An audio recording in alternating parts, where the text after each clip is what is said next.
कक्षा 9 संस्कृत। अब आप लोगों को विभक्ति परिचय के बाद लकार परिचय है।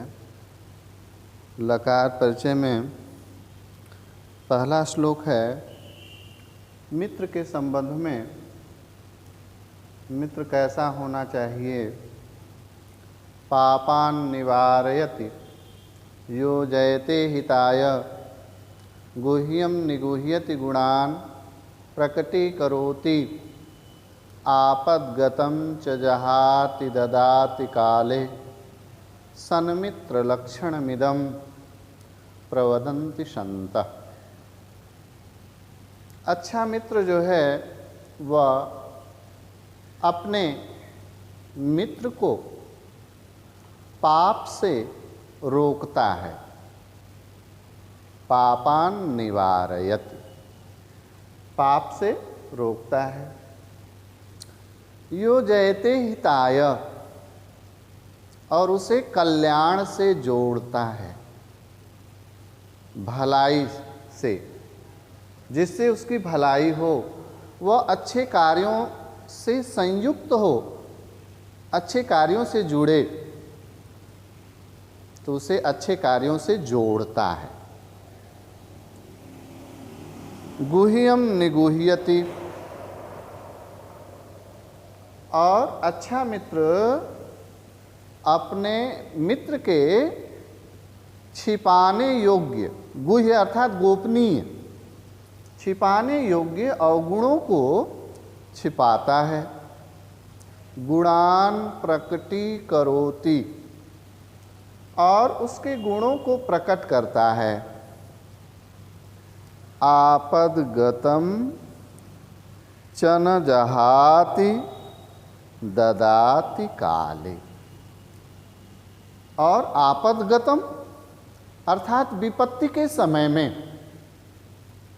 अच्छा मित्र अपने मित्र की विपत्ति के समय में, दुख के दिनों में अपनी सामर्थ्य के अनुसार उसकी सहायता करता है, उसकी मदद करता है।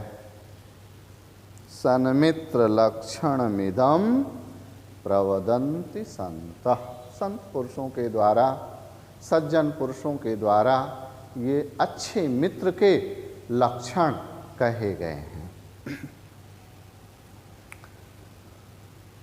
दूसरा जो है वो लोट लकार से है, आज्ञार्थक जिसको कहते हैं। तो निंदन्तु नीति निपुणा यदि वास्तुवन्तु लक्ष्मी समाविशतु गच्छतु वा यथेष्टम् अद्यैव वा मरणमस्तु युगान्तरे वा न्यायात् पथः प्रविचलन्ति पदम न धीरा। ये जो है इस लकार में धैर्यशाली पुरुषों के लक्षण कहे गए हैं कि धैर्यशाली पुरुष जो है वो कैसे होते हैं।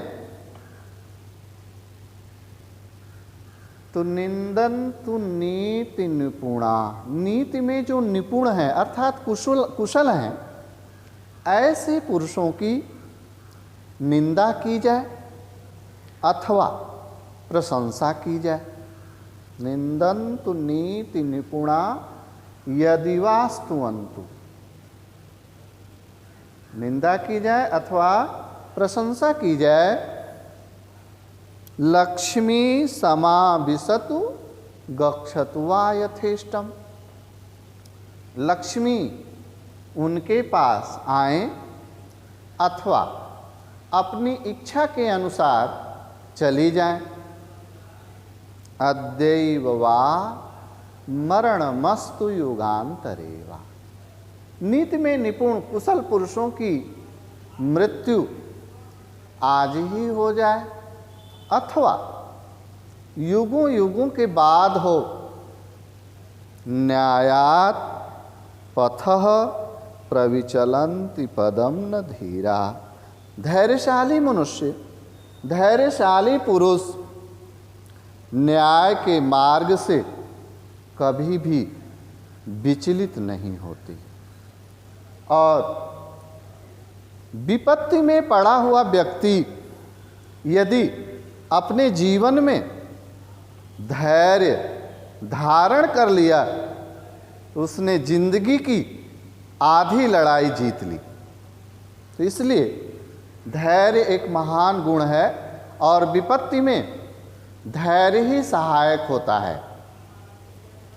और पुरुष जो है वे 3 प्रकार के होते हैं, प्रथम, मध्यम और उत्तम। प्रथम पुरुष जो होते हैं वे विपत्ति के आने के भय से किसी कार्य को प्रारंभ ही नहीं करते हैं। प्रारभ्यते विघ्न भयेन नीचै प्रारभ्य विघ्न विहिता विरमन्ति मध्या विघ्नैः पुनरपि हन्यमाना प्रारभ्यते न च उत्तम जनाः त्यजन्ति। 3 प्रकार के पुरुष बताया। तो प्रथम पुरुष हैं जो वे विघ्न के आने के भय से किसी कार्य को प्रारंभ ही नहीं करते हैं। और मध्यम कोट के जो पुरुष हैं, मध्यम पुरुष, वे कार्य को प्रारंभ तो कर देते हैं लेकिन बीच में विघ्न आ जाने पर वे कार्य को वहीं पर छोड़ देते हैं। और उत्तम पुरुष संस्कृत में 3, प्रथम, मध्यम और उत्तम। और उत्तम कोटि के जो पुरुष होते हैं वे कार्य में अनेकों विघ्न आने के बाद भी जब तक वे कार्य को पूरा कर नहीं लेते तब तक वे उसे छोड़ते नहीं हैं। चाहे उनके कार्य में जितनी भी विघ्न आए, जितनी भी बाधाएं आए, उन बाधाओं को सहन करते हुए वे अपने कार्य में निरंतर संलग्न रहते हैं, वे कभी उसे छोड़ते नहीं हैं। अगला है भूतकाल से, लंग लकार से कि अपठद यो अखिला विद्या कला सर्वा अशिक्षित अजानात सकलम वेद्यम सवै योग्य तमो नरा। अपठद भूतकाल है, यो अखिला विद्या, जिसने संपूर्ण विद्याओं को पढ़ लिया। कला सर्वा अशिक्षित, और सभी कलाओं की शिक्षा प्राप्त कर ली है। अजानात सकलम वेद्यम, अजानात जान लिया है, सकलम वेद्यम, सकल अर्थात संपूर्ण, जानने योग्य बातों को जान लिया है। जो जानने योग्य बातें हैं उन सभी बातों को जान लिया है। तो सवै योग्य तमो नरः, वह मनुष्य जो है सभी मनुष्यों में योग्य है अर्थात श्रेष्ठ है।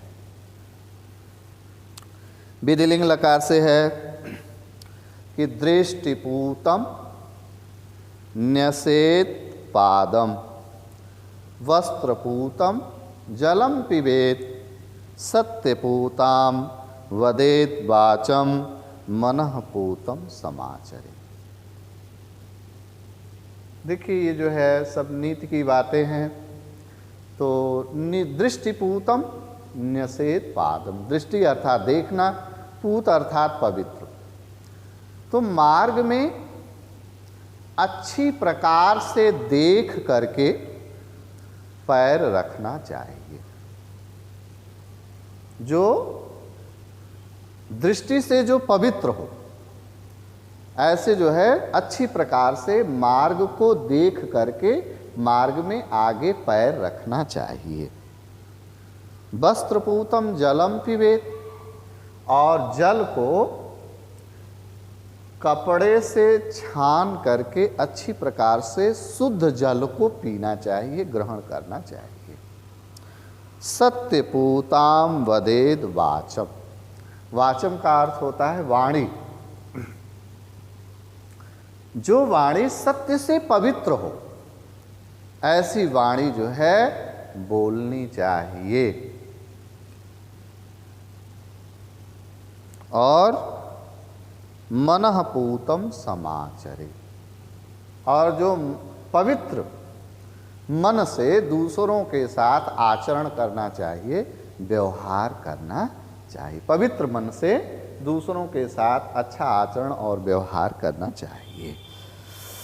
फिर अगला है लिट लकार अर्थात भविष्यत काल से। तो प्राते गमिष्यति भविष्यति सुप्रभातम,